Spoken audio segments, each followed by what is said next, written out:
আজকে আমি বানাইতেছি খাসির বিরিয়ানি। না না, এইটা কোনো সাধারণ রান্না না। প্রথমেই পেঁয়াজ ভালো করে ভাজতে হবে, ঠিক প্রেমে পড়ার আগে যেমন বুক ধড়ফড় করে ওইরকম। এইটা হইল মায়া দিয়ে মাখানো রাজকীয় খানা। খাবারের স্বাদ তখনই আসে যখন তাতে থাকে মায়ের হাতের ছোঁয়া। তারপর ঢুকবে আদারসুন বাটা, 1 চামচ টক দই, আর সেই গোপন মশলা যেটা শুধু আম্মুর হাতেই থাকে।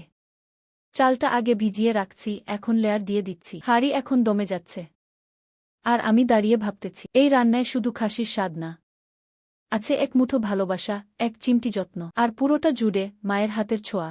শুধু একটাই শব্দ, ওহো, কিন্তু তাতে মিশে থাকে হাজারটা প্রার্থনা, অগোচরে বলা ভালোবাসা, আর একরাশ আশীর্বাদ। গরম গরম রান্না হচ্ছে, ঘরের ভেতর ঝাঝালো মশলার ঘ্রাণ, চুলার উপর হাঁড়ি ফুটছে, আর মনটা বলতেছে আজ শুক্রবার, মানেই ভালো কিছু খেতেই হবে। যে বাড়িতে শুক্রবারে খাসির ঝোল হয় সেই বাড়িতে ছুটির গন্ধটা একটু বেশি থাকে। আর এই যে ধোয়া উঠতেছে না, ওরেই বলে বিরিয়ানির সিগন্যাল। এইবার ঢুকলো আসল হিরো, খাসির মাংস।